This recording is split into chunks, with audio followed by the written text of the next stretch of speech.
क्या फरमाया अल्लाह ताला ने? वल्लाहु जअल लकुम मिन बुयूतिकुम सकना। अल्लाह तबारक व तआला ने तुम्हारे घरों को तुम्हारे लिए सुकून का जरिया बनाया है। बहुत बड़ी बात है। आपके पूर्णिया, कटिहार, किशनगंज के बहुत सारे लोग दिल्ली, मुंबई, कलकत्ता में जॉब के लिए, नौकरी के लिए वहां जाते हैं, रहते हैं। बहुत सारे लोग आपको ऐसे भी मिलेंगे जो विदेश में जाके काम करते हैं, दुबई में, सऊदी में, कतर में, कुवैत में, बहरैन में लोग काम करते हैं। जाहिर है कि ये सारे जो मुल्क हैं, दुबई है, सऊदी है, कतर है, बड़े डेवलप्ड मुल्क हैं, बड़ी अच्छी जिंदगी है वहां, 24 घंटे एसी में लोग रहते हैं। लेकिन एक इंसान जो रोजी रोटी के लिए अपना वतन छोड़ के गया है, उस दुबई की और सऊदी की और कतर की जिंदगी गुजार रहा है, उससे पूछो कि भाई यहां गाड़ी में भी तुम एसी में रहते हो, कमरे में भी एसी में रहते हो, ऑफिस में भी तुम एसी में रहते हो, क्या तुम्हें कटिहार में और पूर्णिया में और किशनगंज में जाने का मन करता है? वो कहेगा कि हाँ मेरा मन करता है।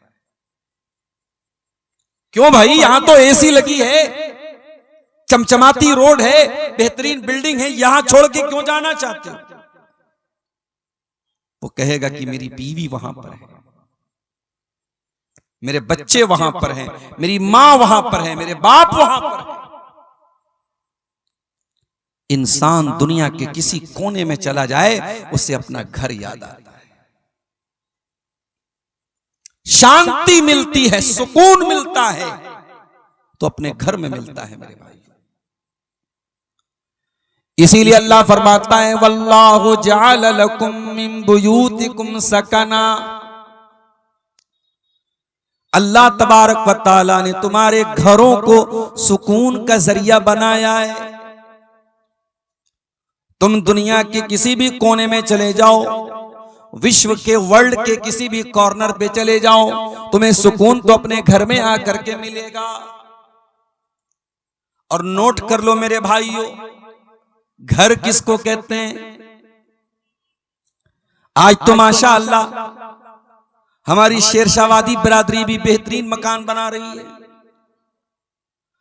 पाकुड़ के इलाके में जहां आदिवासी रहते वहां भी चले जाओ, बड़ी बड़ी बिल्डिंगें आपको मिल जाएंगी, टाइल्स मिल जाएंगे, मार्बल मिल जाएंगे।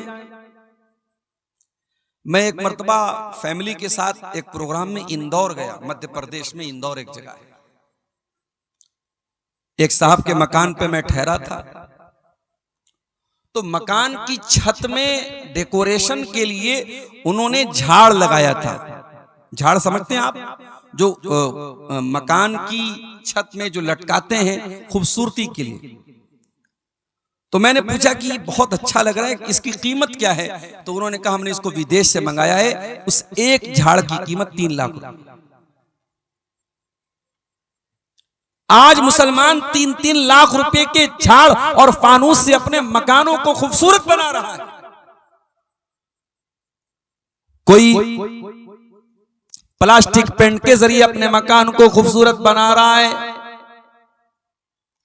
कोई पीओपी के जरिए अपने मकान की छत को बेहतरीन बना रहा है, कोई फॉल सीलिंग करा रहा है, कोई टाइल्स बिछा रहा है, कोई मार्बल बिछा रहा है। मगर याद रखो मेरे प्यारे साथियों, आपका घर टाइल्स और मार्बल से घर होने वाला नहीं है। आपका घर रिश्तों से बनता है। जिस घर में रिश्ते होते हैं वही घर घर होता है।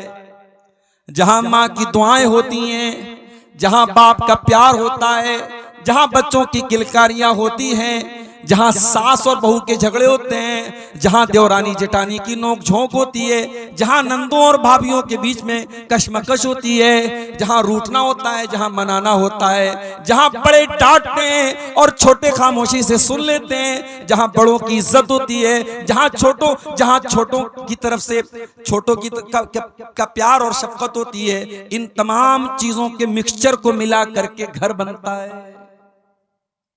और कुरान कह रहा है कि तुम्हें सुकून तो तुम्हारे घरों में मिलेगा। और इस घर की कीमत अगर पूछना है तो उस इंसान से पूछ लो जो फुटपाथों पर रात गुजारता है, जिसकी बीवी खुले आसमान के नीचे सारी दुनिया के सामने सोती है। आपकी बीवी, आपकी जवान बेटी अगर घर के अंदर है तो सेफ है, सुरक्षित है, महफूज है। ये घर आपकी बीवी, आपकी बहू बेटी की इज्जत पर पर्दा भी डालता है, आपकी बहू बेटियों को सुरक्षित करता है। ये घर हमारी इज्जत पर पर्दा भी डालता है। इसीलिए हमारी शरीयत ने घर को बहुत अहमियत दी है। और अगर किसी को घर से निकलना पड़े तो अल्लाह ने इसको अपना अजाब करार दिया है। अल्लाह ने कुरान के 28वें पारे में फरमाया, हुवल्लज़ी अखरजल्लज़ीना कफरू मिन अहलिल किताबी मिन दियारिहिम। अल्लाह का अजाब आया था यहूदियों के ऊपर, जब यहूदियों का एक कबीला बनु नजीर नाम का कबीला था, उसने मुसलमानों के साथ गद्दारी की और उनको जिला वतन कर दिया गया, उनके घरों से निकाल दिया गया। कुरान कहता है कि ये अल्लाह का अजाब था जो उन यहूदियों के ऊपर नाजिल हुआ। ये अलग बात है, किसी जमाने में यहूदी अपनी बदमाशी और गद्दारी की वजह से अपने वतन से निकाले गए थे, और आज फलस्तीन की सरजमीन पर वो काबिज हो गए, और हमारी बदामालियों के नतीजे में और हमारी कमजोरी के नतीजे में धीरे धीरे पूरे फलस्तीन पर आज वो कब्जा करते चले जा रहे हैं। तो घर बहुत अहम होता है मेरे प्यारे साथ, और हर घर वाले की ये जिम्मेदारी है कि वो अपने घर को दीनदार घर बनाए, इस्लामी घर बनाए। अगर आप बच्चों के बाप हैं, आप घर के गार्जियन हैं, आप बेटी के बाप हैं, बेटे के बाप हैं, बेटी की मां हैं, आपके ऊपर घर की जिम्मेदारी है, तो ये बहुत बड़ी रिस्पॉन्सिबिलिटी है, बहुत बड़ी जिम्मेदारी है, और इसका सवाल क़यामत के दिन आपसे किया जाएगा।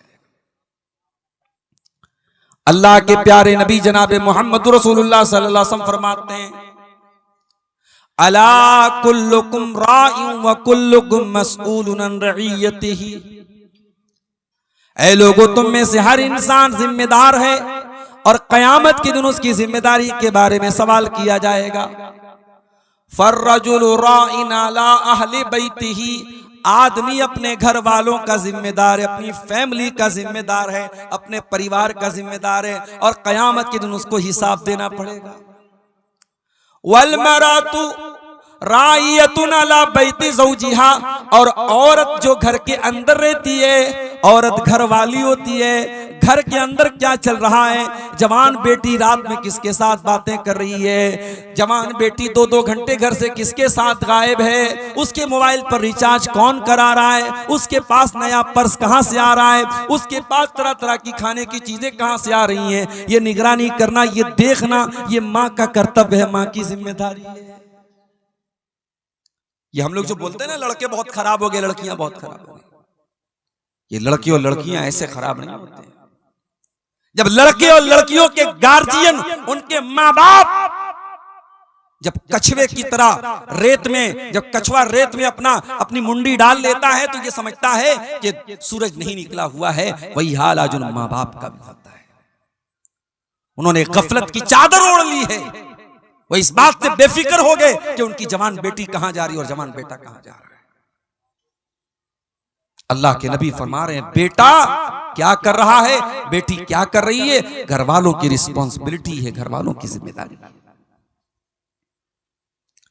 मेरी प्यारी माओ, आपको अल्लाह ने मां बनाया है, बहुत बड़ा दर्जा है मां का। मां के कदमों के नीचे जन्नत बताई गई है, बहुत बड़ा दर्जा है बाप का। बाप को जन्नत का दरवाजा करार दिया गया है, मगर कान खोल करके सुन लीजिए, ऐ औलाद वालो, ऐ मेरी प्यारी माँ, ऐ मेरे प्यारे बुजुर्गों, जिनको अल्लाह ने बाप बनाया, जिनको अल्लाह ने माँ बनाया, वो कान खोल के सुन लें। माँ बाप बनना बहुत सम्मान की बात है, बहुत ऑनर की बात है, बहुत इज्जत की बात है, बहुत रिस्पेक्ट की बात है।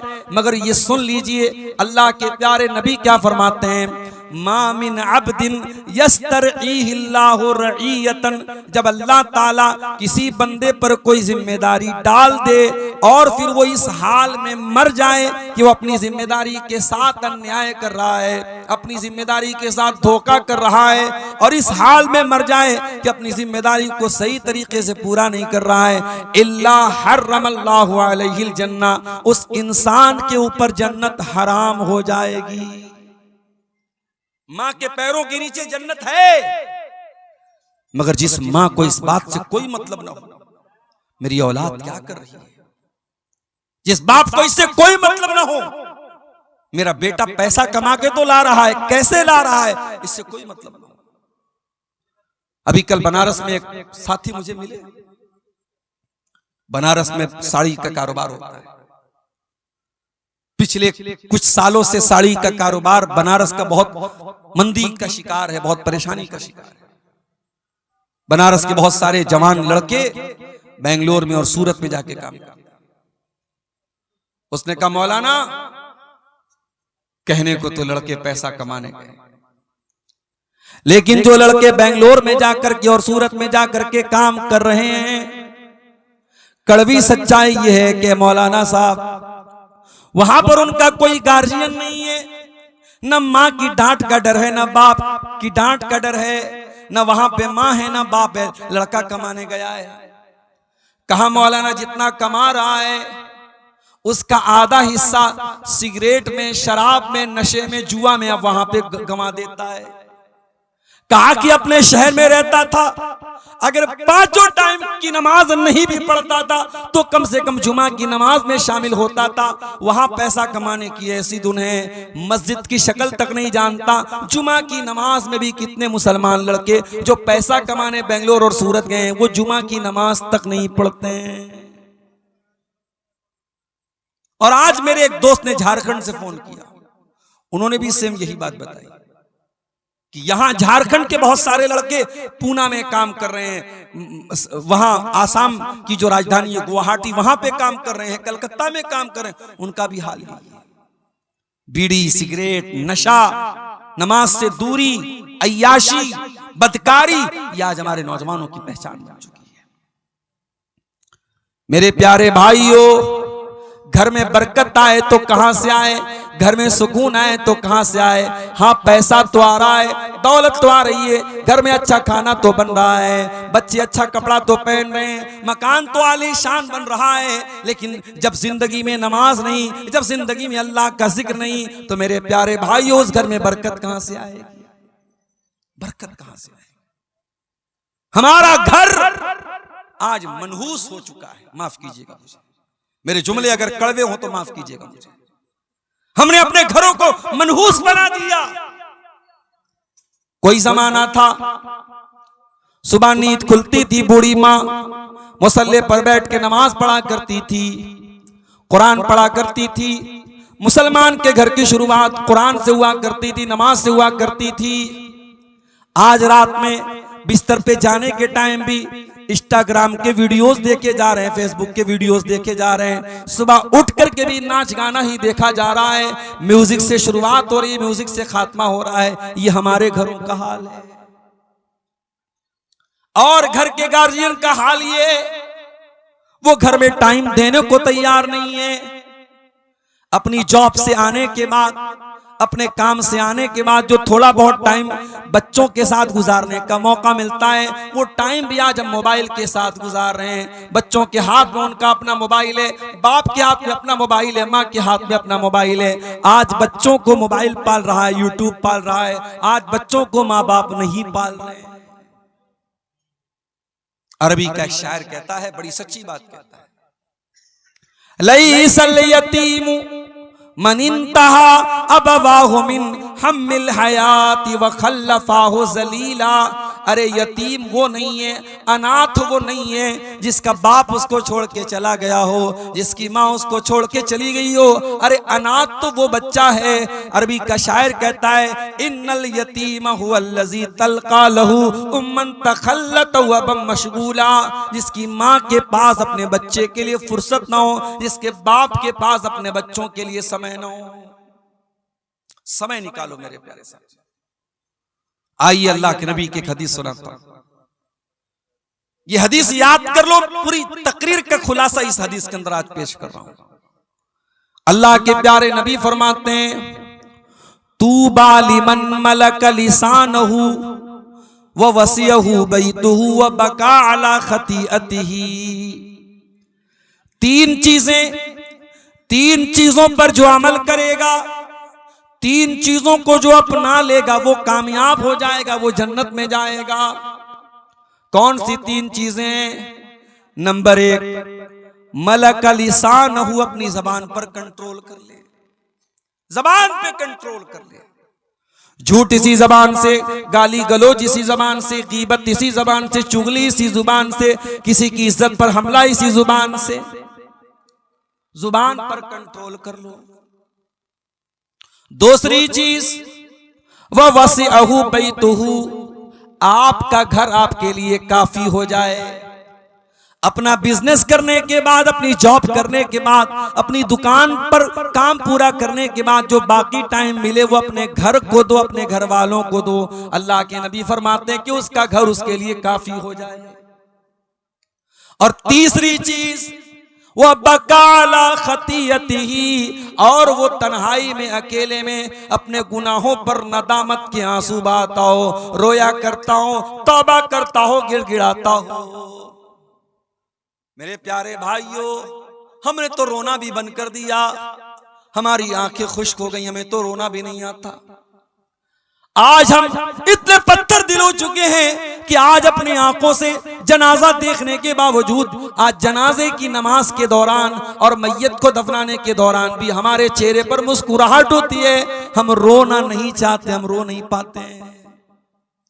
कुरान कहता है, सुम्मा कसत कुलूबुहुम मिन बादी ज़ालिका फहिया कल हिजारति व अशद्दु क़स्वा। कुछ लोग इतने सख्त हो जाते हैं, उनके दिल इतने कठोर हो जाते हैं कि पत्थर से भी ज्यादा उनके दिल कठोर हो जाते हैं। व इन्ना मिनल हिजारति लमा यतफज्जरु मिनहुल अनहार। अरे पत्थर तो कुछ ऐसे भी होते हैं कि पत्थर के अंदर से भी पानी निकलने लगता है, पत्थर फट जाता है और पत्थर से सुराख हो जाता है। लेकिन इंसान का दिल कभी कभी इतना कठोर हो जाता है कि पत्थर से ज्यादा सख्त हो जाता है। हम तो रो नहीं पाते। अल्लाह के नबी ने फरमाया, तीन चीजें पैदा कर लो, जबान पर कंट्रोल कर लो, आपका घर आपके लिए काफी हो जाए, और अपने गुनाहों पर आंसू बहाना शुरू कर दो। ये तीन चीजें अगर आपको मिल जाएं, आप कामयाब हो जाएंगे। मेरे प्यारे साथियों, मैं जानता हूं आप बहुत देर से तकरीरें सुन रहे हैं और बहुत अहम टॉपिक लेकर के मैं आपके सामने बैठा हूं। बहुत लंबी बात नहीं करूंगा, बड़ी टू द पॉइंट बातें आपके सामने रखूंगा। कुछ तरीके बताऊंगा, कुछ नुस्खे बताऊंगा, अपने घर को कैसे सुधारा जाए, अपने घर को कैसे संवारा जाए, अपने घर को इस्लामी घर कैसे बनाया जाए। इसी टॉपिक पर कुछ बातें आपके सामने रखूंगा। हम मकान बनाते हैं, मकान में सबसे जरूरी चीज होती है मकान की बुनियाद, फाउंडेशन। बेहतरीन बिल्डिंग खड़ी कर दें, लेकिन अगर बुनियाद कमजोर हो जाए तो आपका मकान कमजोर माना जाएगा और एक दिन धराशायी हो जाएगा, धड़ाम से गिर जाएगा। अगर अपने घर को एक अच्छा घर बनाना चाहते हो तो जिस तरीके से मकान बनाने के टाइम ये देखते हो कि बुनियाद कैसी है, वैसे ही मकान बनाने के टाइम ये भी देखो ये मकान हम हराम कमाई से बना रहे हैं या हलाल कमाई से बना रहे हैं, ये सूद और ब्याज के पैसे से बना रहे हैं, रिश्वत के पैसे से बना रहे हैं, या जायज कमाई से बना रहे हैं, किसी का हक मार के बना रहे हैं, या सही तरीके से बना रहे हैं। तुम देख लो कि उस मकान की बुनियाद में तुम क्या डाल रहे हो। कुरान कहता फमन अस्ससा बुनियानहु अला तक़वा मिनल्लाहि व रिज़वानिन खैरुन अम्मन अस्ससा बुनियानहु अला शफ़ा जुरफिन हारिन फनहार बिही फी नारी जहन्नम। कुरान कहता है दो टाइप के घर होते हैं। एक घर वो है जो अल्लाह के तक़वा की बुनियाद पे खड़ा है, जिस घर का बनाने वाला ईमानदार है, सही है, नेक है, हलाल कमाई से घर बना रहा है। और दूसरा वो है जो हराम खोर है, जो ब्याज का पैसा लेके आया है, जो रिश्वत का पैसा लेके आया है, जो भाई का हक मार के आया है, जो बहन का हक मार के आया है। किसी जगह एक लाइन पड़ी, बड़ी अच्छी लाइन थी कि मामू जान हज करने जा रहे हैं, अपनी बहन का और अपने भांजों का हक मारने के बाद तीसरी मर्तबा मामू जान हज करने जा रहे हैं। यह समाज की बड़ी कड़वी हकीकत है। हमें से हर इंसान किसी का मामू होगा, किसी बहन का भाई होगा। हमारी दीनदारी सिर्फ दाढ़ी पर है, हमारी दीनदारी सिर्फ माथे पर सज्जे के निशान पर है। हम बड़े दीनदार बन गए, पांचों टाइम के नमाजी बन गए। याद रखो मेरे भाइयों, ये जो मीरास में जिसका जितना हिस्सा है, बेटे का इतना है, बेटी का इतना है, माँ का इतना है, बाप का इतना है, भाई का इतना है, बहन का इतना है, ये किसी मुफ्ती का फतवे से नहीं बना है। ये अब्दुल गफ्फार सलफी साहब ने, ये तौहीद आलम साहब ने, या कोई फला आलिम साहब ने अपने घर से ये मसला नहीं बनाया है। ये कुरान की आयतें हैं, अल्लाह का बनाया हुआ कानून। और अल्लाह ने कुरान में जब मीरास का मसला बयान किया तो क्या फरमाया, व तिल्का हुदूदुल्लाह।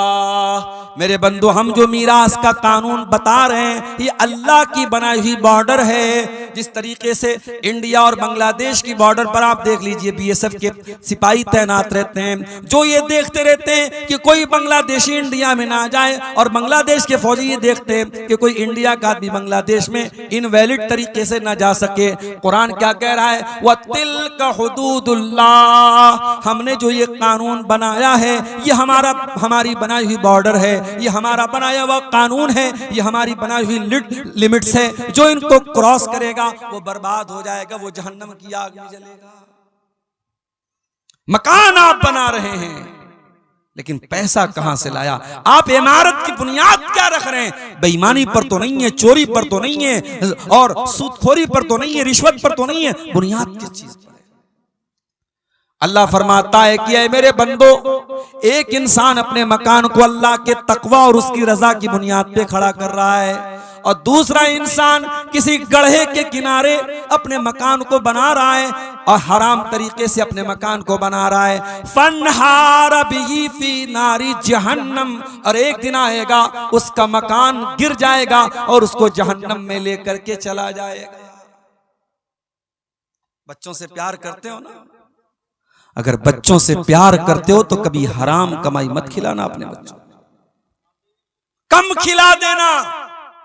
2 रोटी कम खाएगा आपका बच्चा, कुछ कमजोर रहेगा चलेगा, कुछ दुबला पतला रहेगा चलेगा। हराम की कमाई अपने बच्चों को मत खिलाना मेरे प्यारे साथी। अल्लाह के प्यारे नबी फरमाते हैं, जो जिस्म हराम कमाई से परवरिश पाएगा फन्नारु औला बिही, वो जहन्नम की आग में जलेगा। अरे हम तो अपने बच्चों से इतना प्यार करते हैं।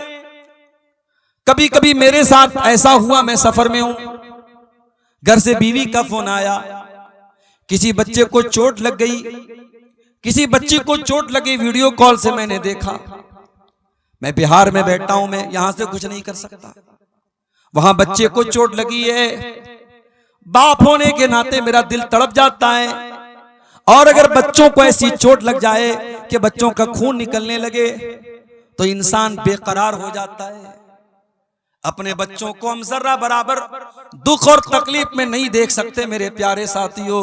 हम जहन्नम की आग में अपने बच्चों को कैसे जलना पसंद करेंगे? इसीलिए अल्लाह के नबी फरमा रहे हैं, जो हराम कमाई अपने बच्चों को खिलाएगा, जो जिस्म हराम कमाई से परवरिश पाएगा, फन्नारु औला बिही, वो जिस्म जहन्नम की आग में जलेगा। अब ये आप तय कर लीजिए कि आपको अपने बच्चों को जहन्नम की आग में जलाना है या जन्नतुल फिरदौस में दाखिल करना है। तो घर को अगर एक इस्लामी घर बनाना है तो पहला स्टेप याद कर लो मेरे प्यारे साथियों, हमें अपने घर की बुनियाद को सही रखना है। और आगे बढ़िए, घर में दाखिल होते हैं हम, सबसे पहले चौखट आती है। दरवाजे के पहले चौखट पर हम पैर रखते हैं, उसके बाद दरवाजे में दाखिल होते हैं। पता ये चला कि मकान की चौखट बहुत इंपॉर्टेंट होती है, बहुत महत्वपूर्ण होती है। जब तक दरवाजे की चौखट को सही न किया जाए तब तक मकान की एंट्री सही नहीं हो सकती। हमारे घरों की चौखट क्या है, आइए एक हदीस आपको सुना देता हूं। इब्राहिम अलैहिस्सलाम अपने बच्चे इस्माइल को मक्का में छोड़ के जाते हैं, अपनी बीवी हाजरा को मक्का में छोड़ के जाते हैं। इस्माइल वहीं पे रहते हैं, हाजरा वहीं पे रहती हैं, और वहीं पर इस्माइल जवान होते हैं, शादी होती है, उनकी बीवी उनके पास आती है। एक जमाना हो गया, इब्राहिम अलैहिस्सलाम अपने बच्चे से मिलने के लिए आते हैं। इत्तेफाक से जब घर में आते हैं तो इस्माइल घर पे नहीं होते, बहू होती है। इब्राहिम अलैहिस्सलाम पूछते हैं अपनी बहू से, गुजर बसर कैसी हो रही है? ये बहू थोड़ी नाशुक्री थी। ये कहती है क्या बताऊं, बड़ी परेशानी हो रही है, बस जैसे तैसे गुजारा हो रहा है, बहुत दिक्कत चल रही है, बहुत परेशानी है, बहुत मुश्किल है। इब्राहिम अलैहिस्सलाम ने कहा कि बेटी तुम्हारा शौहर आए तो मेरा सलाम कह देना और ये बता देना, अपने शौहर से ये कह देना कि अब गय्यर अतबता बाबिक, अपने दरवाजे की चौखट बदल ले। शाम को इस्माइल आए, आते ही अपने बाप की खुशबू महसूस की। पूछा है मेरी बीवी क्या कोई मेहमान आया था? कहा एक बूढ़े आदमी आए थे। कहा क्या कह रहे थे? का तुमको सलाम कह रहे थे और कह रहे थे अपने दरवाजे की चौखट बदल दे। कहा मेरी बीवी तूने क्या कहा था? बीवी ने सारा माजरा सुनाया। कहा कि है मेरी बीवी, वो कोई और नहीं, वो मेरे बाप थे, वो तेरे ससुर थे, इब्राहिम अलैहिस्सलाम थे, और वो तेरी नाशुक्री से नाराज हो गए। तू एक पैगंबर की बीवी होने के बावजूद, एक नबी की बहू होने के बावजूद तूने जो बात कही मेरे बाप को पसंद नहीं आई। मेरे बाप ने तुझे तलाक देने का ऑर्डर दिया है, इसलिए मैं आज से तुझको अपने निकाह से खारिज कर रहा हूं, आज से मैं तुझको तलाक दे रहा हूं। अब यहां पे थोड़ा सा रुक जाइए। हमारे घरों में क्या होता है, बहू ने खाना बनाया, शेरशाबादी लोग तो झोल बहुत ज्यादा खाते हैं भाई, मसाला बहुत ज्यादा खाते हैं, माफ कीजिएगा। बड़ा सोच समझ के हम लोग, जब जलसों का सीजन आता है तो पेट की बड़ी हिफाजत करनी पड़ती है। बहुत मसाला खाते हैं आप लोग।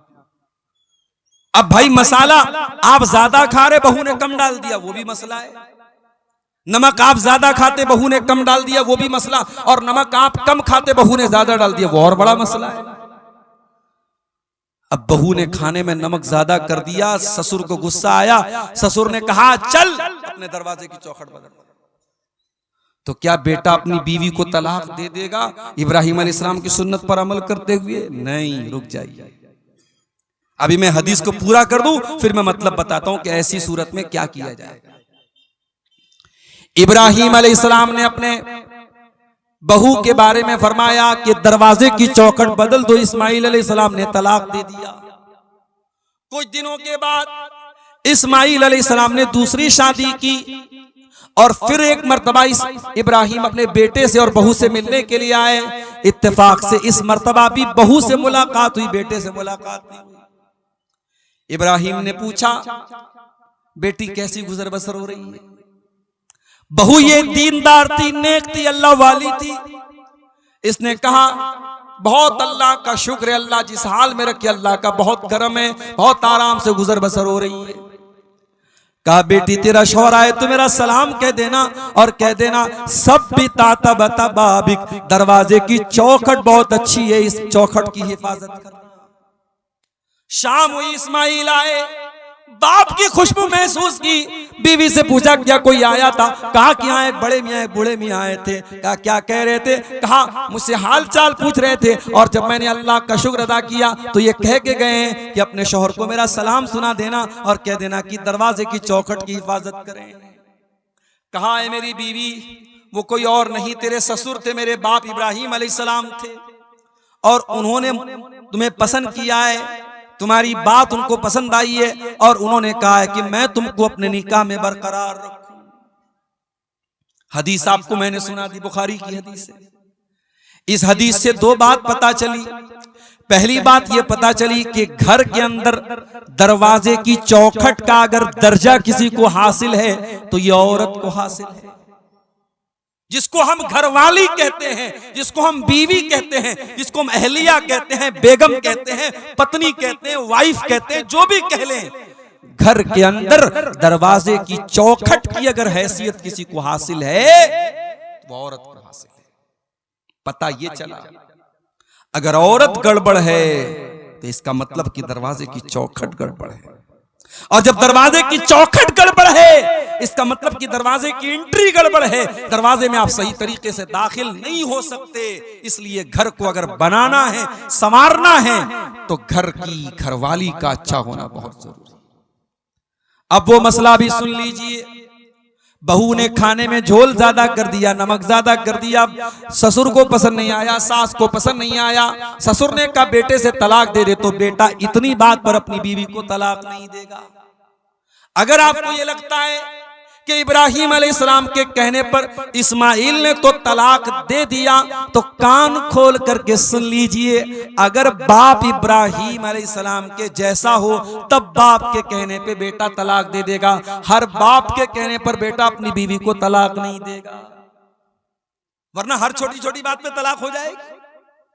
अगर इब्राहिम के जैसा बाप हो, उतना समझदार, उतना दूरअंदेश, उतना दीनदार, उतना होशियार, उतना जीनियस, उतना गहरी नजर रखने वाला, उतना अल्लाह वाला, तो अलग बात है।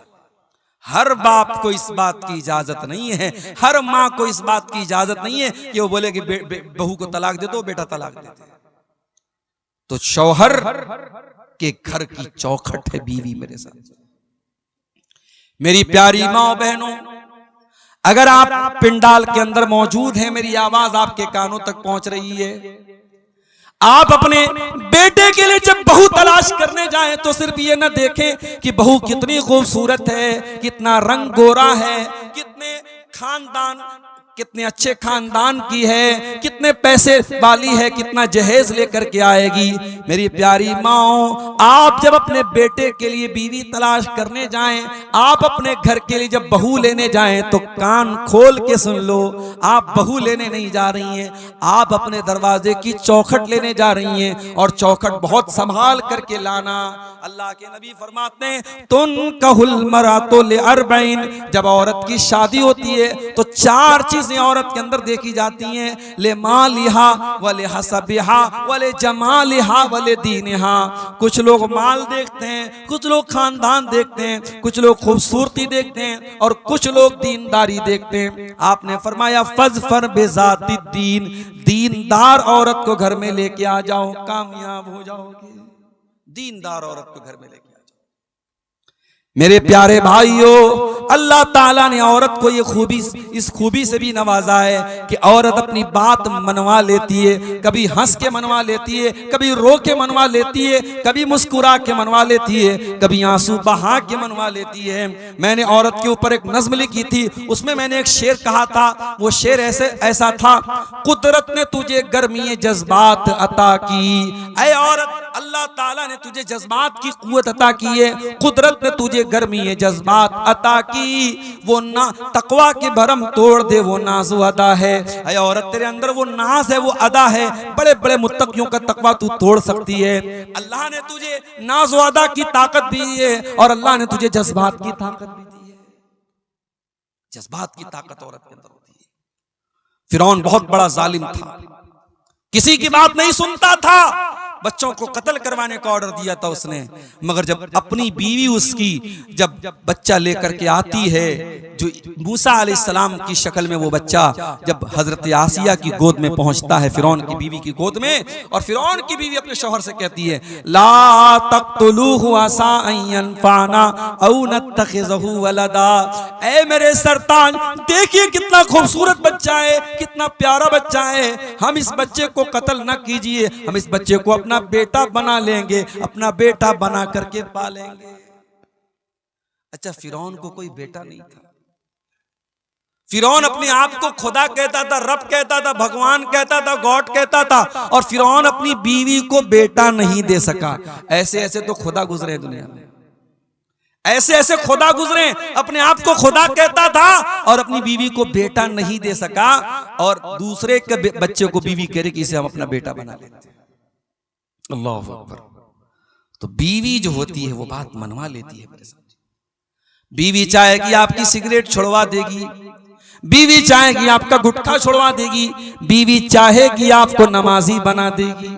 मेरी प्यारी माँ बहनों, आप जब अपने शौहर से जिद करके 5,000 वाली साड़ी खरीद सकती हो, 10,000 वाला लहंगा खरीद सकती हो, 1,30,000 में सोना चल रहा है, सोने का जेवर मंगवा सकती हो, तो ऐ मेरी प्यारी माँ बहनों, आप अपने शौहर से बहुत सारे अच्छे काम भी करवा सकती हो।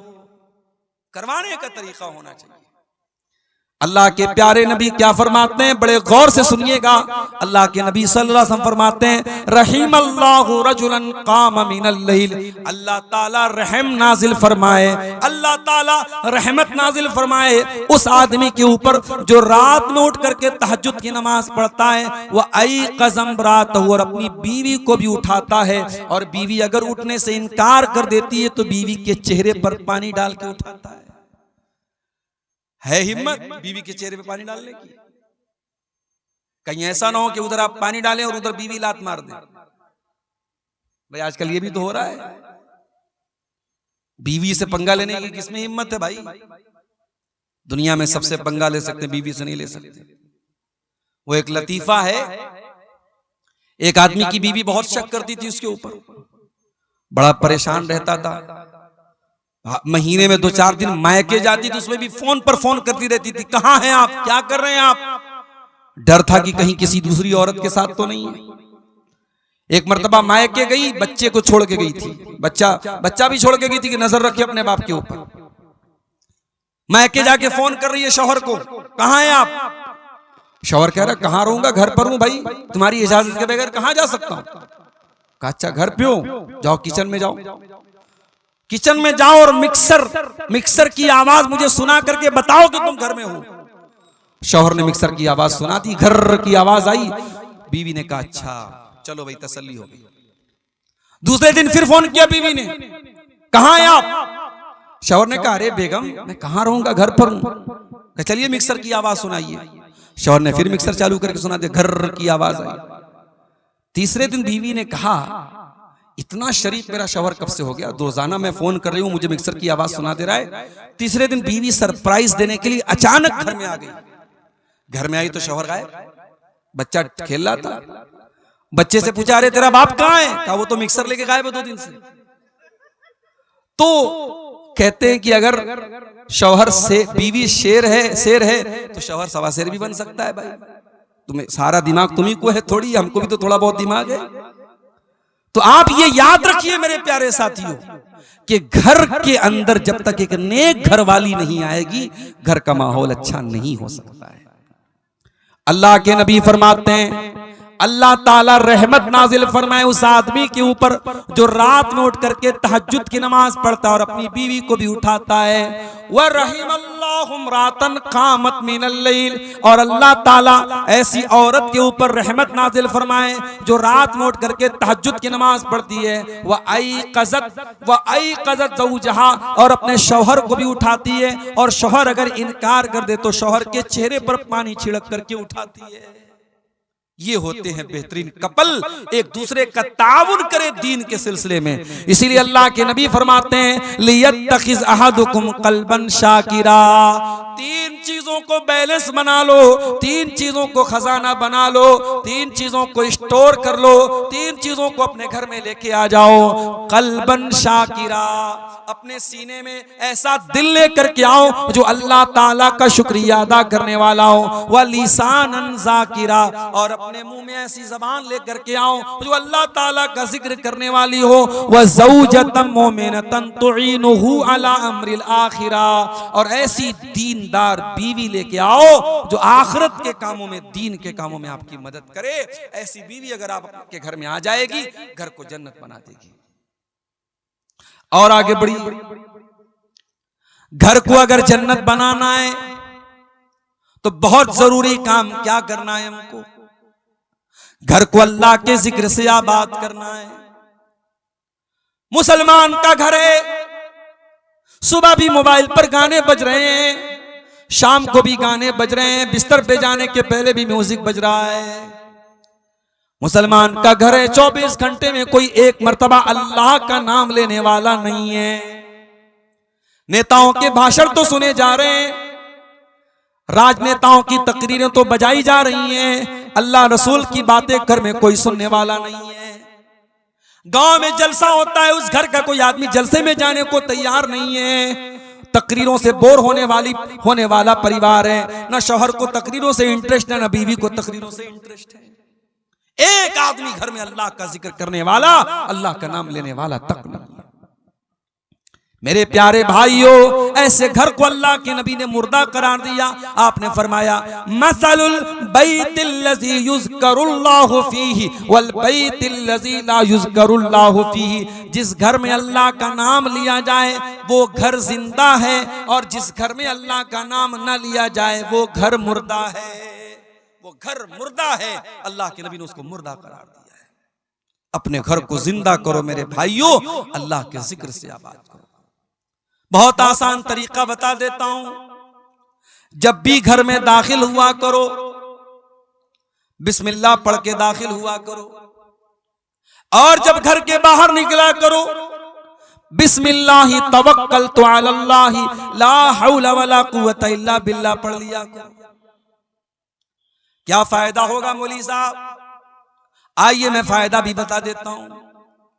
सही मुस्लिम की रिवायत है, अल्लाह के प्यारे रसूल फरमाते हैं जब इंसान घर में दाखिल होने के टाइम बिस्मिल्लाह पढ़ता है तो शैतान भाग जाता है और कहता है ला मबीत लकुम हाहुना, ये तो बिस्मिल्लाह पढ़ के घर में आया है, अब यहां पे रात गुजारने का मौका नहीं मिलेगा।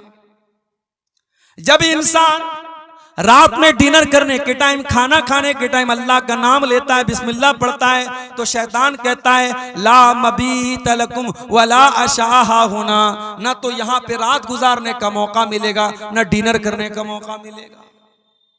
जब आप खाने पर बिस्मिल्लाह नहीं पढ़ते हैं तो आपके खाने को शैतान भी खाता है, खाने की बरकत खत्म हो जाती है। तो घर में जब दाखिल हो तब बिस्मिल्लाह पढ़ें, और जब खाना खाने लगे तब बिस्मिल्लाह पढ़ें।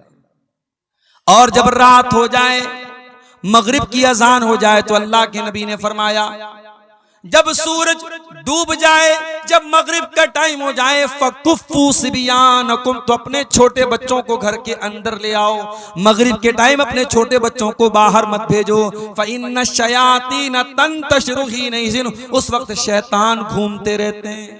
मगरिब के टाइम अपने बच्चों को बाहर मत भेजिए, सूरज डूबने के टाइम। और आपने आगे फरमाया जब रात में चिराग की बत्ती बुझाओ तो बिस्मिल्लाह पढ़ के बुझाओ। बर्तन को खुला मत रखो, बर्तन को ढांक दो, बिस्मिल्लाह पढ़ के ढांक दो। दरवाजे की कुंडी लगाओ तो बिस्मिल्लाह पढ़ के कुंडी लगाओ, इसलिए कि जो अल्लाह के नाम से जो चीज क्लोज कर दी जाए, जो चीज बंद कर दी जाए, शैतान उसको ओपन नहीं कर सकता, शैतान उसको खोल नहीं सकता। अल्लाह का नाम लेके आप दरवाजे को बंद कीजिए। ये बहुत आसान तरीका मैंने आपको बताया है अल्लाह के जिक्र से घर को आबाद करने का। और जब आप घर के बाहर निकलें बिस्मिल्लाहि तवक्कलतु अलल्लाहि ला हौला वला कुव्वता इल्ला बिल्लाह पढ़ लें। ये दुआ जब आप पढ़ के निकलेंगे, शैतान आपके करीब नहीं आएगा, फरिश्ता आपकी हिफाजत करेगा। फरिश्ता आपसे कहेगा कद वक़ीता, आपको अल्लाह ताला की तरफ से बचा लिया गया। आप इतनी प्यारी दुआ पढ़ करके घर से निकलें, बहुत आसान है। बिस्मिल्लाहि तवक्कलतु अलल्लाहि ला हौला वला कुव्वता इल्ला बिल्लाह। बस रात में जब बिस्तर पे सोने जाओ, मेरी प्यारी माओ बहनों, अगर आप मेहनत मजदूरी करती हैं, खेतों में काम करती हैं, और मुझे मालूम है कि शेरशाबादी बिरादरी में माशाअल्लाह बहुत मेहनत करती हैं हमारे यहाँ की औरतें, आपका बदन जब थकावट से चूर हो जाए तो आइए मैं आपको वो तरीका बताता हूं जो तरीका अल्लाह के नबी ने अपनी बेटी को बताया था। क्या तरीका बताया था? हजरत फातिमा चक्की चलाती थी, उनके हाथों में छाले पड़ गए थे। हजरत अली भी बहुत मेहनत करते थे। दोनों शौहर बीवी अल्लाह के नबी के पास आए। हजरत अली ने कहा, अय अल्लाह के नबी, मैं इतनी मेहनत कर रहा हूं, हत्तशतकई तो सदरी, मेरे सीने में दर्द होने लगा है। हजरत फातिमा ने कहा, बाजान, आपकी बेटी चक्की चला चला के इस हालत को पहुंच चुकी है, हत्ता मजलत यदाया, मेरे हाथों में छाले पड़ गए हैं। अय अब्बा जान, मुझे पता चला है आपके पास कुछ गुलाम आए हैं, हो सके तो अपनी बेटी और दामाद को कुछ गुलाम दे दीजिए। नबी ने न बेटी को कोई गुलाम दिया, न दामाद को कोई गुलाम दिया। क्या फरमाया आपने? ला ओती को मां, ऐ मेरी बेटी फातिमा, ऐ मेरे दामाद अली, मैं तुम दोनों को गुलाम नहीं दे सकता, मैं तुम दोनों को कोई गुलाम नहीं दे सकता। क्यों नहीं दे सकता? क्योंकि मेरे जो मस्जिद के अंदर जो दीन सीखने वाले साहब आए, असहाब सुफ़ा हैं, जो दीन के स्टूडेंट्स हैं, उनके पास खाने को अनाज नहीं है, उनके पास खाने को खाना नहीं है, उनके पास तन ढांपने को कपड़ा नहीं है। ऐ अली, ऐ फातिमा, जब तक मैं उनकी जरूरत को पूरी ना कर दूं, मैं तुमको वो खादिम गुलाम नहीं दे सकता। हाँ, मैं उससे बेहतर तरीका तुमको बता रहा हूं। जब तुम रात में बिस्तर पे सोने जाओ तो 33 बार सुभान अल्लाह पढ़ लिया करो, 33 बार अल्हम्दुलिल्लाह पढ़ लिया करो, और 34 मरतबा अल्लाहु अकबर पढ़ लिया करो। फज़ालिकुमा खैरुल लकुमा मिन खादिम, तुम्हें किसी खादिम की, किसी नौकर की जरूरत नहीं पड़ेगी।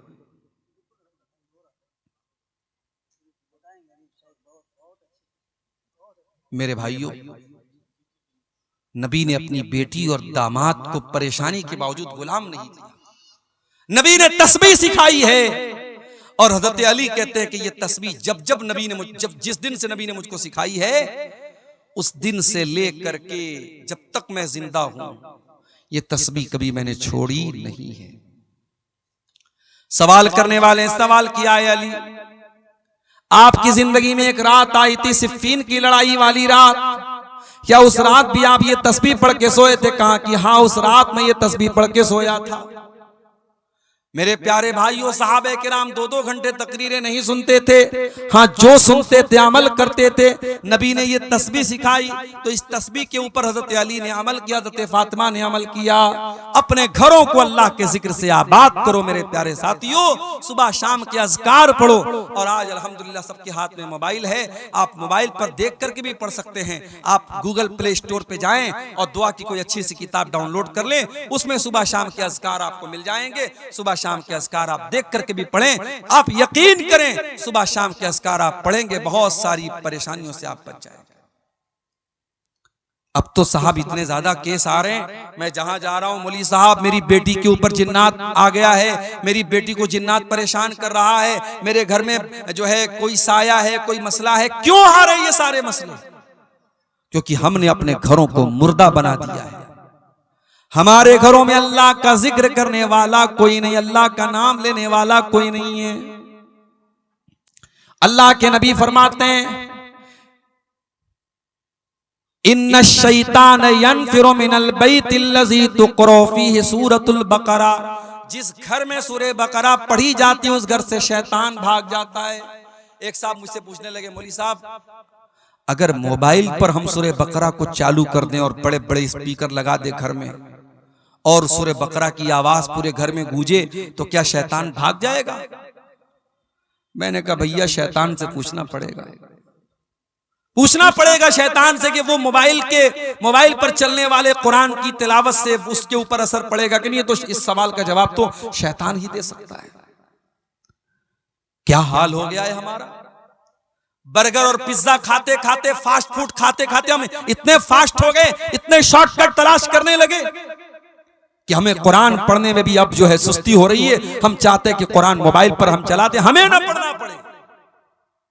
बनारस में एक हमारे दोस्त हैं, हाफिज कुरान हैं, उन्होंने कहा मौलवी साहब एक आदमी अपने घर में हमको बुला रहा है, 40 दिन तक सूरह बकरा पढ़ने के लिए कह रहा है और मुझको 5000 रुपया देगा। मैंने कहा खबरदार मत जाना वहां पे।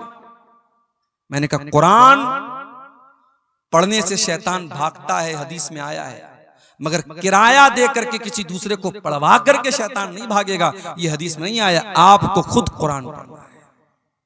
हमारे घरों में आज कुरान कोई पढ़ने वाला नहीं है मेरे साथ। एक नज्म है कुरान की फरियाद, कभी मौका मिले यूट्यूब पर सर्च कर लीजिएगा, मिल जाएगी आपकी। कुरान फरियाद करता है, ताकों में सजाया जाता हूँ, धो धो के पिलाया जाता हूँ, आंखों से लगाया जाता हूँ, तावीज बनाया जाता हूँ। कुरान के साथ ये सब हो रहा है। कोई आंखों से लगा रहा है, कोई तावीज बना रहा है, कोई धो धो के पिला रहा है। कुरान पढ़ना कोई नहीं चाहता, कुरान पर अमल कोई नहीं करना चाहता। अल्लाह के नबी फरमाते हैं मसलुल बैतिल्लज़ी युज़करुल्लाहु फीही वल बैतिल्लज़ी ला युज़करुल्लाहु फीही। जिस घर में अल्लाह का नाम लिया जाए वो घर जिंदा है, और जिस घर में अल्लाह का नाम न लिया जाए वो घर मुर्दा है। मैं आपको 1400 साल पीछे लेके चलता हूं। नबी की मस्जिद में चलिए, किबला की तरफ खड़े हो जाइए, आपके लेफ्ट साइड में कुछ कमरे मिलेंगे। ये छोटे छोटे कमरे हैं, मिट्टी का फर्श है, कच्ची ईंटों की दीवार है, और खजूर के तने का पिलर है, और खजूर की टहनियों का छप्पर है। इन कमरों में टाइल्स नहीं लगा है, इन कमरों में मार्बल नहीं लगा है, इन कमरों में सीमेंट की दीवार नहीं है, इन कमरों में कोई पेंट नहीं हुआ है। मगर अल्लाह की कसम ये कमरे बड़े बरकत वाले हैं। इन कमरों में जनाब मुहम्मदुर रसूलुल्लाह सल्लल्लाहु अलैहि वसल्लम रहते हैं। इन कमरों में इस उम्मत की माएँ रहती हैं। इन कमरों में नबी अकरम की बीवियां रहती हैं। ये कमरे कितने ऊंचे हैं। सईद इब्ने मुसय्यब कहते हैं मैं उस्माने गनी के दौर में नबी के कमरे में गया, मैंने हाथ उठाया, मेरा हाथ मकान की छत में टच हो गया, यानी छत भी बहुत ज्यादा ऊंची नहीं थी। और कमरे का स्पेस कितना था, कमरे का क्षेत्रफल कितना था, कितना बड़ा कमरा था। इतना बड़ा कमरा था कि अल्लाह के प्यारे नबी जब तहज्जुद की नमाज पढ़ा करते थे तो सजदे में जाने के टाइम हजरत आयशा को अपना पैर हटाना पड़ता था। यानी उस कमरे में इतनी गुंजाइश भी नहीं थी कि हजरत आयशा लेटी हो और अल्लाह के प्यारे नबी आराम से सजदा कर सकें। ये छोटे छोटे कमरे थे मेरे प्यारे साथी, कमरे छोटे थे, लेकिन इन कमरों में कुरान उतरता था, इन कमरों में बरकत उतरती थी, इन कमरों में नूर उतरता था, इन कमरों में अल्लाह के प्यारे नबी रहा करते थे। इन कमरों में रात में कुरान पढ़ा जाता था, तहज्जुद पढ़ी जाती थी, अल्लाह के नबी रातों को रोया करते थे। सलाम उस पर जो उम्मत के लिए रातों को रोता था, सलाम उस पर जो फर्शे खाक पर जाड़े में सोता था, सलाम उस पर के जिसके घर में चांदी थी न सोना था, सलाम उस पर के टूटा बोरिया जिसका बिछौना था। उस नबी ने हमको बताया कि मकान में बरकत अल्लाह को याद करने से आती है, मकान को आलीशान बनाने से मकान खूबसूरत नहीं होता है मेरे साथी। और आगे बढ़िए, घर को अगर दीनदारी वाला घर बनाना है, इस्लामी घर बनाना है, घर के हर फर्द को नमाजी बनना पड़ेगा। माँ भी नमाजी हो, बाप भी नमाजी हो, भाई भी नमाजी हो, बेटा भी नमाजी हो। अल्लाह के प्यारे नबी फरमाते हैं मुरू औलादकुम बिस्सलाती वहुम अबनाउ सबीन। जब तुम्हारे बच्चे 7 साल के हो जाएं, 7 साल के हो जाएं तो अपने बच्चों को नमाज का ऑर्डर दो, और जब तुम्हारे बच्चे 10 साल के हो जाएं और नमाज न पढ़े तो तुम उनकी पिटाई करो। मौली साहब, पिटाई कौन करेगा? फजर की अजान तक जलसे चलते हैं सीमांचल में, और जलसा खत्म होते ही पब्लिक अपने घरों को जाती है और उस गांव की छोटी सी मस्जिद में चंद नमाजी नमाज पढ़ते हैं। ये आज हमारा हाल है। मस्जिद तो बना ली शब भर में ईमा की हरारत वालों ने, मस्जिद तो बना ली शब भर में ईमा की हरारत वालों ने, मन अपना पुराना पापी था बरसों में नमाजी बन न सका। अरे जब हम नमाजी बनेंगे तब ना अपने बच्चों को नमाजी बनाएंगे, जब हम खुद ही बेनमाजी तो क्या बच्चों को नमाजी बनाएंगे? अपने बच्चों को नमाजी बनाना है तो पहले खुद नमाजी बनना पड़ेगा।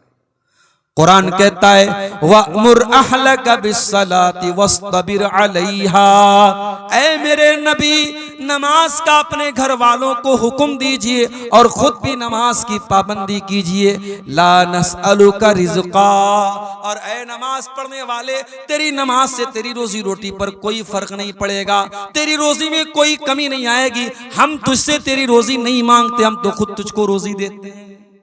अगर 10 मिनट के लिए तू दुकान बंद कर देगा तो क्या मक्का में दुकान बंद नहीं होती, मदीना में दुकान बंद नहीं होती? मक्के और मदीने में दुकान बंद हो जाती है और उसके बावजूद अल्लाह ताला उनको देता है, नमाज के टाइम उनकी दुकान बंद हो जाती है। तो नमाज की पाबंदी करो मेरे प्यारे साथियों।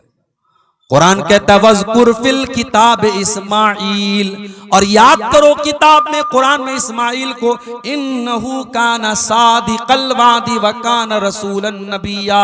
इस्माइल अल्लाह के सच्चे नबी थे। व काना यअमुरु अहलहु बिस्सलाह, और इस्माइल अपने घर वालों को नमाज का हुक्म दिया करते थे। इब्राहीम अलैहिस्सलाम क्या दुआ करते अल्लाह ताला से, रब्बि जअलनी मुक़ीमस्सलाह, ऐ अल्लाह तो मुझे नमाज कायम करने वाला बना दे, व मिन ज़ुर्रियती, और ऐ अल्लाह मेरी औलाद को भी तू नमाज कायम करने वाला बना दे, मुझे भी नमाजी बना दे, मेरी औलाद को भी नमाजी बना दे। नमाज का माहौल घर में पैदा कीजिए, आप खुद भी नमाज पढ़िए, बच्चों को भी नमाज बनाइए। हजरत अब्दुल्लाह बिन मसूद रज़ी अल्लाह तआला अन्हु रात में तहज्जुद की नमाज पढ़ रहे हैं, और तहज्जुद की नमाज पढ़ते हुए कुरान का 16वां पारा वो पढ़ रहे थे, और 16वें पारे की आयत उनकी नजरों से गुजरी। जब हजरत मूसा अलैहिस्सलाम और हजरत खजीर अलैहिस्सलाम दोनों जा रहे थे और एक मकान की दीवार गिरने वाली थी, कुरान कहता है हजरत खजीर ने उस मकान की दीवार को ठीक कर दिया। गांव वाले बड़े कंजूस थे, उन लोगों ने इन दोनों लोगों को खाना तक नहीं खिलाया था, और जब दीवार गिरने लगी तो हजरत खजीर ने दीवार को ठीक कर दिया। हजरत मूसा अलैहिस्सलाम ने फरमाया लौ शीता लत्तखज़्ता अलैहि अजरा, ऐ खजीर आपको दीवार फ्री में नहीं ठीक करना चाहिए था, जब इतने बदतमीज गांव वाले थे तो पैसा लेके ये काम करना चाहिए था। हजरत खजीर ने क्या जवाब दिया? फरमाया व अम्मल जिदारु फकाना लिगुलामैनि यतीमैनि फिल मदीनति व काना तहतहु कंजुल लहुमा। ऐ मूसा वो दीवार 2 यतीम बच्चों के मकान की दीवार थी, उस मकान में 2 यतीम बच्चे रहा करते थे। दीवार गिर जाती, उन बच्चों का खजाना जो बाप ने मरने के पहले दफनाया था वो खजाना गांव वाले लूट के चले जाते। अल्लाह ने मुझको हुक्म दिया कि मैं उन बच्चों का खजाना लूटने न दूं, डूबने न दूं। पता ये चला बाप अगर नेक है तो बाप के मरने के बाद भी अल्लाह ताला यतीम बच्चों को बाप की दौलत और बाप का खजाना देगा, अल्लाह ताला बच्चों को महरूम नहीं करेगा। जब हजरत अब्दुल्लाह बिन मसूद कुरान की आयत पढ़ने लगे, रोने लगे, तहज्जुद की नमाज का सलाम फेरा, उनका छोटा बच्चा वहीं पे सो रहा था, अपने बच्चे को देख करके रोते हुए कहने लगे मिन अजलिका या बुनैया, ऐ मेरे बच्चे तेरा बाप तेरे लिए तहज्जुद की नमाज पढ़ रहा है, आज मैं तहज्जुद पढ़ रहा हूं, कल तुझे फायदा मिलेगा। ऐ मेरे बच्चे तेरा बाप तेरे लिए रातों को इबादत कर रहा है, रातों को जाग रहा है। अपने बच्चों का अगर बेहतर भविष्य चाहते हो, अपने बच्चों का फ्यूचर चाहते हो, तो नेक बनो, दीनदार बनो, नमाजी बनो, इंशाअल्लाह आपके बच्चे भी दीनदार बनेंगे मेरे प्यारे साथी। ये कोई फख्र की बात नहीं, मेरे 8 बच्चे, मेरे 7 बच्चे। फख्र की बात यह है कि आपका एक ही बच्चा हो लेकिन इस लायक हो कि आपका इंतकाल हो तो वो जनाजे की नमाज पढ़ सके, दुआएं उसको आती हो। आपका बेटा, आपकी बेटी जब दुआ के लिए हाथ उठाए तो ये कह सके रब्बिरहम्हुमा कमा रब्बयानी सगीरा, ऐ अल्लाह मेरे माँ बाप पर रहम फरमा जिस तरीके से बचपन में उन्होंने मुझको पाला है। तो ये बहुत जरूरी चीज है मेरे प्यारे साथियों कि हम घर में नमाज का माहौल पैदा करें। और आगे बढ़िए, घर को अगर एक दीनदारी वाला घर बनाना चाहते हैं तो जैसे मोबाइल में जब वायरस ज्यादा हो जाए तो हम दुकानदार के पास जाते हैं, लो भाई देखो मेरे मोबाइल में क्या हो गया है। तो दुकानदार कहता है कि भाई साहब आपके मोबाइल में वायरस आ गया है, क्या करना पड़ेगा, इसमें एंटी वायरस डालना पड़ेगा, इसकी मोबाइल की मेमोरी को क्लीन करना पड़ेगा, मेमोरी से बहुत सारी चीजों को डिलीट करना पड़ेगा। अगर घर को दीनदारी वाला घर बनाना चाहते हो तो 5 चीजों को डिलीट कर दो अपने घर से, 5 चीजों को डिलीट कर दो, निकाल दो अपने घर से। नंबर 1, अपने घर से तस्वीरों को निकाल दो। ला तदखुलुल मलाइकतु बैतन फीहि कल्बुन वला सूरा, अल्लाह की रहमत के फरिश्ते उस घर में नहीं आते जिस घर में कुत्ता हो या जिस घर में तस्वीर हो। मौली साहब कैमरा तो सबके हाथ में इस वक्त है। अब तो हम लोग तकरीर करने जाते हैं तो लोग कहते हैं मौली साहब एक सेल्फी ले लो, सेल्फी विद सेल्फी। तो कैमरे की तस्वीरें तो आज मेरी भी मौजूद हैं सोशल मीडिया पर, और आप कह रहे हैं कि अल्लाह की रहमत के फरिश्ते नहीं आते जिस घर में तस्वीर हो।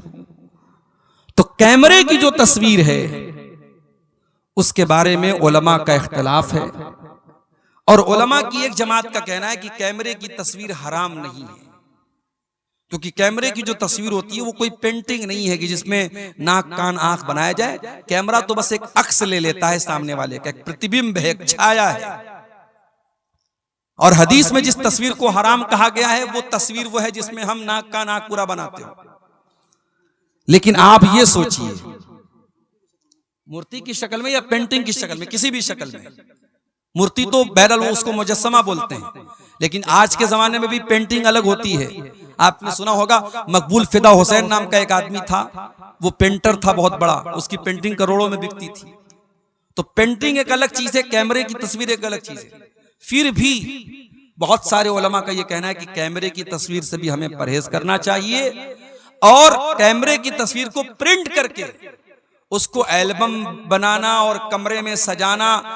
मैं एक मकान में गया, एक साहब अपने कमरे में, चूंकि हम लोग कहीं जाते हैं तो आदमी सोचता है कि अच्छी मेहमान नवाजी अच्छी की जाए, वो अपने कमरे में लेके गए तो देखा कि कमरे के किनारे एक तस्वीर लगी है, एक तरफ मोहतरम की तस्वीर, एक तरफ मोहतरमा की तस्वीर है। शादी की सालगिरह पर उन्होंने अपनी बीवी को सरप्राइज दिया था। मैंने पूछा तो शर्माने लगे, मैंने कहा भैया इस तस्वीर को अलमारी में रख दो, ये क्यों यहाँ पे आप बाहर लगाए। तो तस्वीर आज हमारे घरों में बाकायदा एल्बम की शक्ल में कमरों में लोग लगा रहे हैं, ये गलत है और हमें और आपको इससे परहेज करना चाहिए। तस्वीरों को घर से निकाल दो। हाँ, मोबाइल की तस्वीरें जहां तक बात है, जरूरत पड़ने पर आप बच्चों की यादगार के लिए कुछ फोटो अगर आपने ली है, मोबाइल के कैमरे में है, मोबाइल की गैलरी में है, उसकी गुंजाइश बन सकती है, मगर उसमें भी हमें इस बात का लिहाज रखना चाहिए। लोग अपनी बीवी की एक से एक फोटो लेते हैं और उसके बाद दोस्तों के हाथ में मोबाइल थमा देते हैं, तो ये तो बेपर्दगी की बात है। आपकी बीवी का फोटो आपका दोस्त देखे, ये तो गलत बात है। इसलिए हमें और आपको अगर कैमरे में, हमारे मोबाइल में पर्सनल तस्वीरें, हमारी बीवी की तस्वीरें हैं, जवान बेटे की तस्वीरें हैं, घर की औरतों की तस्वीरें हैं, तो उनको हमें बहुत एहतियात के साथ यूज करना चाहिए कि कहीं बेपर्दगी न हो। दूसरी चीज, इसको घर से निकालना है, घर के अंदर कोई तावीज नहीं होना चाहिए। बाज घरों में आप दाखिल होइए, मकान में दाखिल होने के साथ साथ ही एक पर्ची लटकी रहती है, उस पर लिखा रहता दुकान और मकान की खैर व बरकत के लिए, और नीचे उल्टी सीधी गिनतियां लिखी रहती है 420 9 2 11। देखा कि नहीं आपने, कहीं कहीं दुकानों पे लगा रहता है, मकान पे लिखा रहता है। मुझे ये बात समझ में नहीं आती कि ये गिनती लिखने से शैतान कैसे भागेगा। भाई आप दुनिया में किसी का नाम लेने के बजाय गिनती लेके बुलाएं, ए भाई 72 इधर आओ, ए भाई 78 इधर आओ, नाराज हो जाएगा, भाई मेरा नाम 72 थोड़ी है।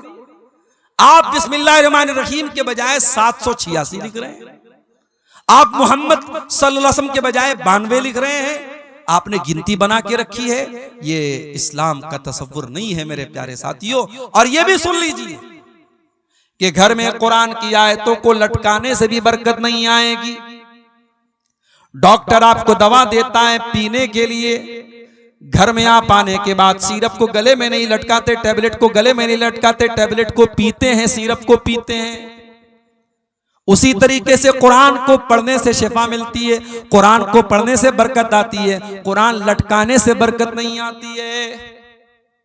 बड़ा सख्त फतवा है उलमा का। बाज लोग क्या करते हैं, मकान के दरवाजे में बड़े बड़े अक्षरों में लिखते हाजा मिन फजल रब्बी, हराम कमाई के पैसा से घर बनाए और हाजा मिन फजल रब्बी लिखते हो, बेहुदा है। सूद ब्याज के पैसे से मकान बनाया है और सामने क्या लिखा, हाजा मिन फजल रब्बी। तेरे हाजा मिन फजल रब्बी लिखने से तेरा मकान ठीक हो जाएगा। और घर में लोग डेकोरेशन के लिए आयतल कुर्सी लगा रहे हैं, ला इलाहा इल्लल्लाह मुहम्मद रसूलुल्लाह लिख रहे हैं। नहीं लिखना चाहिए। उलमा ने मना किया है कि कुरान की आयतें डेकोरेशन के लिए नहीं उतरी हैं, घर को सजाने के लिए नहीं उतरी। हाँ, अगर कोई आयतल कुर्सी घर में इसलिए लगाता है कि हमको आयतल कुर्सी याद हो जाए या हमको बार बार नजर पड़े, हमें याद आती रहे, हम पढ़ते रहें, तो तालीम के लिए घर में लटका सकते हैं। बरकत के लिए या डेकोरेशन के लिए घर में कुरान की आयतों को भी लटकाना सही नहीं है। तो घर से तावीज को भी निकाल दो मेरे प्यारे साथी। तीसरी चीज जो घर से निकालना है, गाने बजाने के आलात को घर से निकाल दो। अल्लाह के नबी फरमाते हैं कयामत के पहले वो दौर आएगा, शराब को नाम बदल बदल के पिया जाएगा। वह तज़हरल क़ैनात वाला रुऊसिन्नास, और नाचने गाने वाली लड़कियां लोगों के कानों पर जाके बैठ जाएंगी। जब नबी ने सहाबा को ये हदीस सुनाई होगी, सहाबा को समझ में नहीं आई होगी। आज हेडफोन लगाने वालों को ये हदीस समझ में आ जाएगी, आज एयरपॉड लगाने वालों को ये हदीस समझ में आ जाएगी। बाइक चला रहा है, मस्त बना हुआ है, गाना सुन रहा है, फेवरेट अपना बॉलीवुड का गाना सुन रहा है, सामने से ट्रैक्टर ने मारा, तेरी रूह परवाज हो गई, तेरी जान निकल गई, तो गाना सुनते हुए दुनिया से गया है। और कयामत के जब तू उठेगा तो वही गाना सुनते हुए तू कयामत के दिन उठेगा। जिस हाल में इंसान मरेगा उसी हाल में कयामत के दिन उठाया जाएगा। अपने घरों को नाच गानों से दूर रखो मेरे साथी। कटिहार और पूर्णिया के इंग्लिश मीडियम स्कूल में हमारी बेटियां पढ़ रही हैं। स्कूल का एनुअल फंक्शन है। टीचर ने आपसे कहा कि आपकी बेटी से हम डांस करवाना चाहते हैं, बहुत अच्छा डांस करती है आपकी बेटी।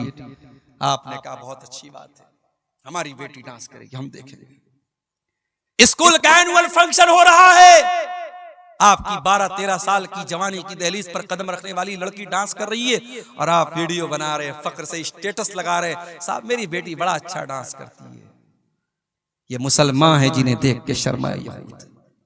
और अभी तक तो ये हराम काम स्कूलों में होता था, ये इंग्लिश मीडियम स्कूलों में होता था, अब मदरसों में ये काम भी हो रहा है। हाँ, नाम बदल दिया गया, वहां डांस हो रहा था, यहां एक्शन हो रहा है जी।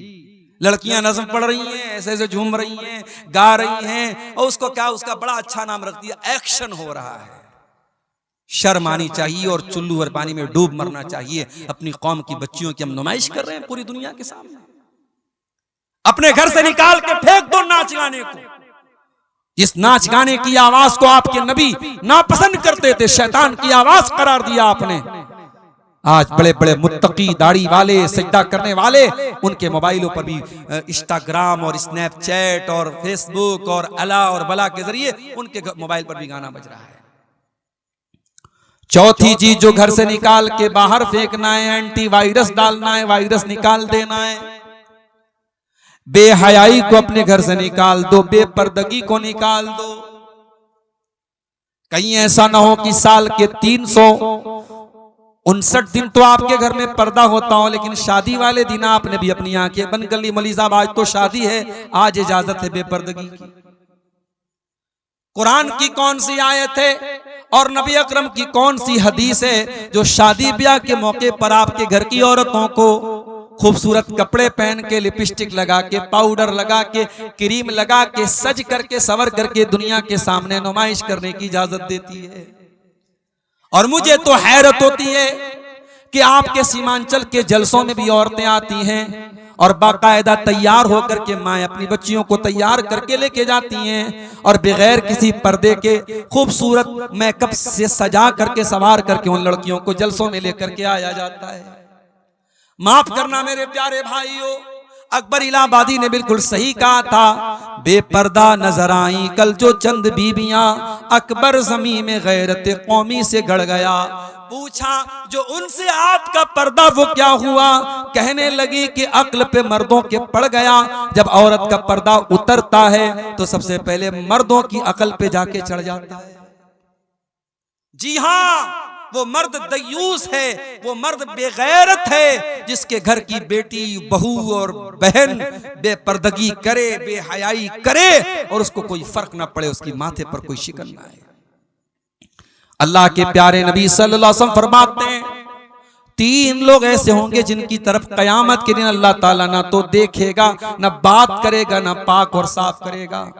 नंबर 1, अल-आक़ुल वालिदैहि, अपने माँ बाप से रिश्ता तोड़ देने वाला। नंबर 2, अल-मरअतुल मुतरज्जिला, मर्दों की नकल करने वाली औरत। और नंबर 3, अद-दयूस, वो बेगैरत मर्द जिसके घर में बेगैरती हो रही और उसको कोई फर्क ना पड़ रहा। तो बेहयाई को घर से निकाल दो मेरे साथियों। और ये भी याद रखो, जब बेटियां जवान हो जाएं तो उनको बता दो कि कौन तेरा महरम है और कौन तेरा गैर महरम है। एक दिन YouTube पर एक वीडियो मैंने देखा, आजकल बच्चियों के साथ सेक्सुअल हरासमेंट बहुत हो रहा है। कभी कभी अपने रिश्तेदार, लड़की का चाचा, लड़की का मामू, लड़की का चाचाजाद भाई, ये सब सेक्सुअल हरासमेंट करते हैं, बच्चियों को, छोटी बच्चियों को परेशान करते हैं। तो YouTube पर मैंने एक वीडियो देखा कि छोटे बच्चों को सिखाने की, उसमें सिखाया जा रहा था, ट्रेनिंग दी जा रही थी कि बच्चों को सिखाया जाए बचपन से ही कि गुड टच क्या होता है, बैड टच क्या होता है। अगर कोई भी आदमी अगर लड़की को गलत तरीके से टच कर रहा है तो लड़की समझ जाए कि हाँ ये बैड टच है और लड़की अपने माँ बाप से शिकायत करे। ये एक तालीम आज स्कूलों में भी दी जा रही है और हमारी भारत सरकार भी इसको दे रही है और ठीक है, इस पर हमें कोई एतराज नहीं। लेकिन एक चीज और है, जब हमारी बेटियां जवान हो जाएं, एडल्ट हो जाएं, समझदार हो जाएं, तो हमें एक चीज और करनी चाहिए। या तो हम उनको दीनी तालीम दें, मदरसे में पढ़ाएं, या आज घर के अंदर ऑनलाइन भी दीनी तालीम दी जा सकती है। किसी भी तरीके से उन बच्चियों को यह बताया जाए कि ऐ मुसलमान लड़की, जब तू जवान हो गई, बालिग हो गई, तो घर से जब तुझको निकलना है तो पर्दे में निकलना है। और घर के अंदर भी जो रिश्तेदार तेरे गैर महरम हैं, जैसे खाला के लड़के, जैसे मामू के लड़के, जैसे चाचा के लड़के, जैसे ताया के लड़के, ये जब तू जवान हो गई और वो लड़के भी जवान हैं तो वो तेरे लिए गैर महरम है। उनसे दोस्ती रखना, उनसे अकेले में मिलना, उनके सामने बिला वजह आना, ये तमाम चीजें गलत हैं। अपनी जवान बेटियों को ये भी सिखाया जाए, महरम गैर महरम का फर्क भी उनको बताया जाए। भाभी को मायके छोड़ना है, कौन छोड़ने जा रहा है? देवर जा रहा है, शौहर नहीं जा रहा है। शौहर छोड़ने चला जाएगा तो नाक कट जाएगी। कौन छोड़ने जा रहा है? जवान देवर जा रहा है, बाइक पर बैठा है, बहू उससे कंधे से कंधा सटा के बाइक पे जाए। ये कैसी बेगैरती है जो आज हमारे इलाके में। जीजा साली को घुमा रहा है और कहावत है साली आधी घर वाली। माफ करना मेरे प्यारे साथियों, किसी ने जिसने ये कहावत बनाई है साली आधी घरवाली, उसकी नीयत खराब होगी, उसकी सोच खराब होगी। इस्लाम में साली कोई आधी घरवाली नहीं है। साली आपके लिए गैर महरम है और साली को अपने जीजा के सामने आने से परहेज करना चाहिए। आप अपने जीजा जी को भाईजान, पता नहीं आपके सीमांचल में क्या बोलते हैं, कटिहार में, पूर्णिया में क्या बोलते हैं, हमारे यहाँ के भाईजान बोलते हैं। जीजा को भाईजान बोलते हैं, बहन के शौहर को भाईजान बोलते हैं। तो भाईजान बोल देने से वो आपके भाई नहीं हो जाते हैं। एक लिमिट होनी चाहिए, एक पर्दा होना चाहिए।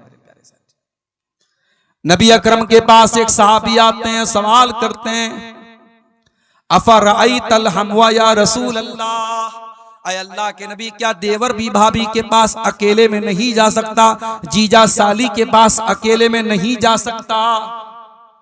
आज आपके बनारस के करीब में मऊ में जानता हूं, मुबारकपुर में जानता हूं, आजमगढ़ में जानता हूं, आपके सीमांचल के भी बहुत सारे इलाकों में ये चीज मिल जाएगी। शौहर बाहर कमाने गया है, ज्वाइंट फैमिली सिस्टम है, बीवी उसी फैमिली में रहती है, देवरों के साथ, जेठों के साथ, ज्वाइंट फैमिली सिस्टम में शौहर दूर रह रहा है, परदेश में रह रहा है, और उसकी जवान बीवी उसी घर में रह रही है। देवरों और जेठों के बीच में कोई पर्दा नहीं है। हम क्या कर रहे हैं? हम फितनों को हवा दे रहे हैं। हम अपने घर में बदकारी को दावत दे रहे हैं कि आओ, और घर में बदकारी और जिनाकारी को फरोग दे दो। मेरे प्यारे साथियों, नबी ने फरमाया, देवर अपनी भाभी के लिए मौत है, जीजा अपनी साली के लिए मौत है। महरम और गैर महरम का फर्क भी हमारे घर में होना चाहिए। अगर ये फर्क नहीं है तो इस बेहयाई को अपने घर से निकाल दो। अब एक आखिरी चीज हम बयान करके फिर कुछ सवालात हमारे सामने आए, उन सवालों का जवाब देके हम बात खत्म करेंगे। घर को अगर आप एक दीनदार घर बनाना चाहते हैं तो एक बहुत जरूरी चीज ये भी है कि आप अपने दस्तरखान पे किसको दावत दे रहे हैं। शराबियों को तो अपने घर में नहीं बुला रहे हैं, जानियों को तो अपने घर में नहीं बुला रहे हैं। अल्लाह के प्यारे नबी फरमाते, ला याकुल तामक इल्ला तकी, तुम्हारे दस्तरखान पे मुत्तकी लोगों को खाना खाना चाहिए। दावत दो तो मुत्तकी नेक लोगों को दो, बेनमाजियों को, हरामखोरों को, रिश्वतखोरों को, सूदखोरों को, शराबियों को, जानियों को मत दावत दो।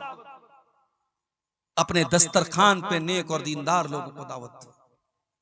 अपने घरों में दीनदार लोगों को एंट्री दो।